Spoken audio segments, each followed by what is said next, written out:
बिस्मिल्लाहिर्रहमानिर्रहीम। हमारे पास आज के दिन जो गंदम के स्टॉक्स हैं वो पिछले साल के कंपैरेबल हैं और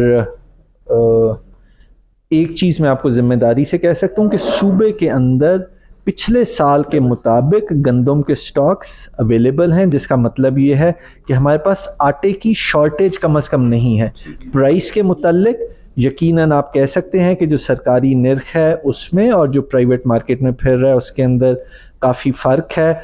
वो मार्केट की अपनी डायनेमिक्स हैं, उसमें हम इंश्योर कर रहे हैं कि जो हमारा सरकारी आटा है वो लोगों को सरकारी दाम पर ज़रूर मिले। अच्छा जी साहब, ये बताइएगा कि आटा जो है स्मगल भी इस वक्त हो रहा है, जिसकी वजह से जो है बहरान भी आ सकता है। इस वक्त वफाकी हुकूमत क्या कर रही है और पंजाब में जो आटा स्मगल हो रहा है उस हवाले से आप क्या स्ट्रेटजी अपना रहे हैं?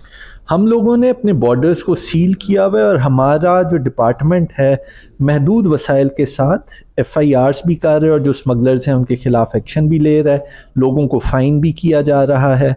और जो फेडरल गवर्नमेंट है उनको मैंने प्रेस कॉन्फ्रेंस में भी अपील की और अब आपकी विसातत से भी अपील करूंगा कि जो बॉर्डर्स हैं उन पर उनको वो सख्ती से चेक करें ताकि जो हमारा ये बुनियादी ज़रूरत है ये दूसरे मुल्क में ना जाए। सर, एक वफाक इल्ज़ाम भी लगा रहा है पंजाब पे कि जो आप लोग अपना एक आपका आटा बनाते हैं, आटा जो अब इस वक्त जो है आटा अपना पूरा नहीं बनाया है या गंदम जो है इस वक्त पूरा नहीं हुआ, इस हवाले से आप क्या कहेंगे? आपके नंबर्स पूरे हैं? देखिए, इस साल जो हमारी प्रोक्योरमेंट थी वो पिछले साल के मुकाबले में ज़्यादा थी।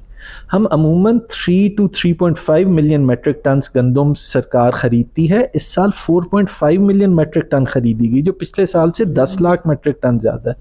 तो आप समझें कि स्टॉक्स हमारे पास ज़्यादा थे। एक गैर ज़िम्मेदाराना फ़ैसला किया गया कि उसकी जो सप्लाई है उसको पहले शुरू किया जाए और जिसकी वजह से फिर ये मसला एग्रीवेट होता रहा और हम अब उसका करेक्शन कर रहे हैं, हम इंपोर्ट भी कर रहे हैं। भाई, आपके पास अपनी गंदम है तो आपको इंपोर्ट की क्या ज़रूरत है? आप तब क्यों दे रहे हो जब लोगों के घरों के अंदर आटा पड़ा हुआ? सिर्फ आप अपनी दिहाड़ी लगाने के लिए और स्मगलिंग करके अपने लोगों को अमीर करने के लिए आपने ये किया, तो उसका कोई फ़ायदा नहीं है। अब हमारा गैर जिम्मेदारियों का मुतहम्मिल नहीं हो सकता। तारिक बशीर चीमा ने कल कहा है कि मुर्गी जो है ना ही खाएं। सोयाबीन का क्या चक्कर है? असल कहानी क्या है? आपको तो पता होगा, वज़ीर खुराक ने बताइएगा। देखिए, हमारी जो फूड चेन है उसके अंदर मुर्गी प्रोटीन की 80% ज़रूरत पूरी करती है। और आपको याद होगा कि जब मैं बच्चा था तो मुर्गी सिर्फ अमीर के खाने की थी, गरीब को नहीं दस्तयाब थी। पोल्ट्री सेक्टर ने अपने आप को बहुत अच्छे तरीके से पैदा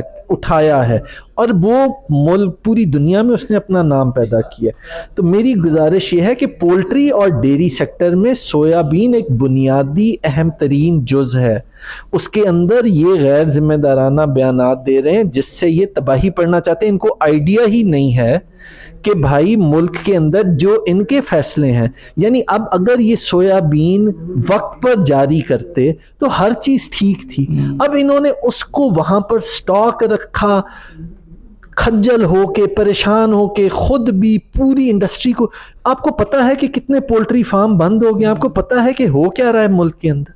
यानी बुनियादी खुराक की ज़रूरतें हैं और आप अपनी ज़ाती अना और पता नहीं किस वेस्टेड इंटरेस्ट के तहत ये कर रहे हैं। तो सोयाबीन की इजाज़त इनको लाजमी देनी है। उसके अगर वो नहीं देनी तो जो अपना पोल्ट्री सेक्टर है उसको बंद कर दो। पता है नहीं और ऐसे ही बस ठोकते जा रहे हैं। मुझे नहीं पता ये कहाँ लेकर जाना। लास्ट में बस ये बता दें, परवेज़ इलाही साहब एतमाद का वोट लेंगे, आप उनके साथ हैं? कुछ पिछले दिनों नाराज़गी भी खबरें चली थी, अब सब ठीक है? क्या कहेंगे? मेरे प्यारे भाई, मैं पहला बंदा हूँगा जो चौधरी परवेज़ इलाही साहब को वोट देगा। मेरी पार्टी का फैसला भी ये है और परवेज़ इलाही साहब मेरे वालिद साहब के बेहतरीन दोस्त और मेरे लिए वालिद की तरह काबिल एहतराम। बहुत शुक्रिया जी। आप गुफ्तगू सुन रहे थे हुस्नैन बहादुर दिरिशक साहब की, जिनका कहना है कि मैं पहला बंदा हूँगा जो कि वोट करेगा परवेज़ इलाही को। जी।